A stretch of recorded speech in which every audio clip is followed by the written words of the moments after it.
Hi welcome back. ಇವತ್ತು ನಾನು ನಿಮಗೆ ಸಿಂಪಲ್ ಆ್ಯಂಡ್ ಈಸಿಯಾಗಿ ಚಿಕನ್ ಗ್ರೇವಿನ ಮಾಡೋದು ಹೇಗೆ ಅಂತ ತಿಳಿಸ್ಕೊಡ್ತೀನಿ. ಇದನ್ನು ನೀವು ಚಪಾತಿಗೆ, ಪೂರಿಗೆ, ರೈಸ್ಗೆ ಯಾವುದಕ್ಕೆ ಬೇಕಂದರೆ ಯೂಸ್ ಮಾಡ್ಬೋದು. ಸೊ ಇದನ್ನು ಮಾಡೋದು ತುಂಬ ಈಸಿ. ಸೊ ಬನ್ನಿ ಸ್ಟಾರ್ಟ್ ಮಾಡೋಣ. ಬಾಣಲಿಯಲ್ಲಿ ನಾನು ಆಲ್ರೆಡಿ 2 ಟೇಬಲ್ ಸ್ಪೂನಷ್ಟು ಆಯಿಲ್ನ ಹಾಕ್ಕೊಂಡು ಇಟ್ಕೊಂಡಿದ್ದೀನಿ.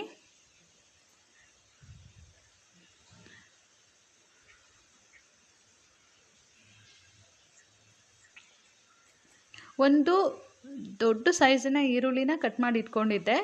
ಸೊ ಅದನ್ನು ಹಾಕ್ತೀನಿ. ನೀವು ಬೇಕಾದರೆ ಒಂದು 2 ಮೀಡಿಯಮ್ ಸೈಜ್ ಈರುಳ್ಳಿನ ಕಟ್ ಮಾಡಿ ಹಾಕ್ಕೊಬೋದು.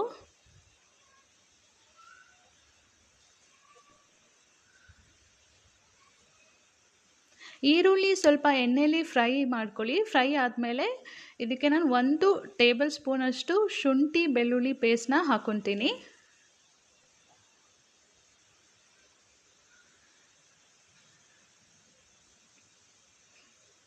ಶುಂಠಿ ಬೆಳ್ಳುಳ್ಳಿ ಪೇಸ್ಟ್ನು ಸ್ವಲ್ಪ ಅದು ಘಮ ಹೋಗೋವರೆಗೂ ಸ್ವಲ್ಪ ಫ್ರೈ ಮಾಡ್ಕೊಳ್ಳಿ.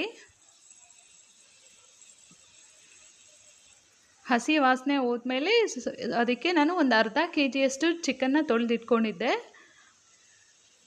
ಸೊ ಅರ್ಧ kg ಚಿಕನ್ನ ಹಾಕ್ಕೊತಾ ಇದ್ದೀನಿ.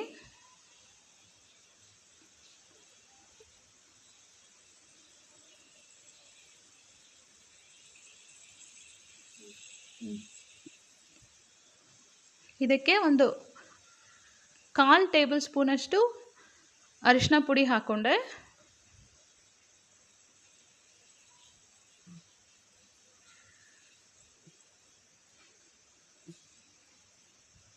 ಚಿಕನ್ನ ಹಾಗೆ ಸ್ವಲ್ಪ ಆಯಿಲಲ್ಲಿ ಫ್ರೈ ಮಾಡ್ಕೊಳ್ಳಿ. ಅದಾದಮೇಲೆ ರುಚಿಗೆ ತಕ್ಕಷ್ಟು ಉಪ್ಪನ್ನ ಹಾಕ್ಕೊತಾ ಇದ್ದೀನಿ.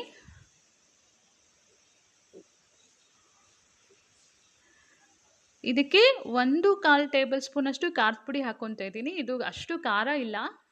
ಸೊ 1/4 ಟೀ ಸ್ಪೂನ್ ಹಾಕ್ಕೊತಾ ಇದ್ದೀನಿ. ಮತ್ತು 2 ಟೀ ಸ್ಪೂನಷ್ಟು ಧನಿಯಾ ಪುಡಿನ ಹಾಕ್ಕೊತಾ ಇದ್ದೀನಿ.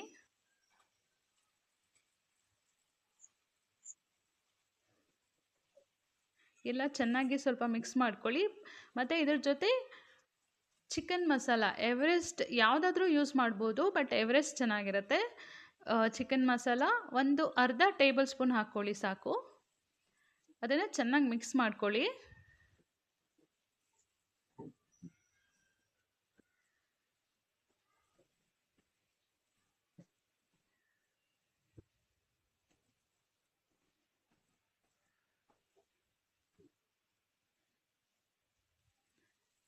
ಒಂದು ಮೀಡಿಯಮ್ ಸೈಜ್ ಟೊಮೆಟೊನ ಕಟ್ ಮಾಡಿ ಇಟ್ಕೊಂಡಿದ್ದೆ, ಅದನ್ನು ಹಾಕ್ಕೊಂಡಿದ್ದೀನಿ.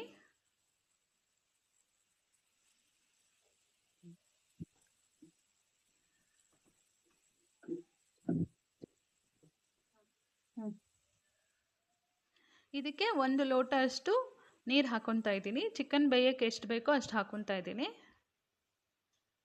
ಇದಕ್ಕೆ ಕೊತ್ತಂಬರಿ ಸೊಪ್ಪು ಸ್ವಲ್ಪ ಹಾಕ್ಕೊಂಡು ಬೇಯೋದಕ್ಕೆ ಬಿಡ್ತೀನಿ ನಾನು.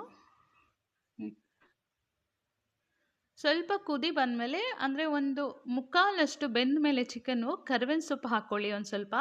ಅದು ಒಳ್ಳೆ ಫ್ಲೇವರ್ ಕೊಡುತ್ತೆ, ಒಳ್ಳೆ ಘಮ ಕೊಡುತ್ತೆ. ನೀವು ತಿನ್ನಬೇಕಂದ್ರೆ ಆ ಟೇಸ್ಟ್ ಹಾಗೆ ಸಿಗುತ್ತೆ ಬಾಯಿಗೆ. ತುಂಬ ಚೆನ್ನಾಗಿ ಅನಿಸುತ್ತೆ ಅದು.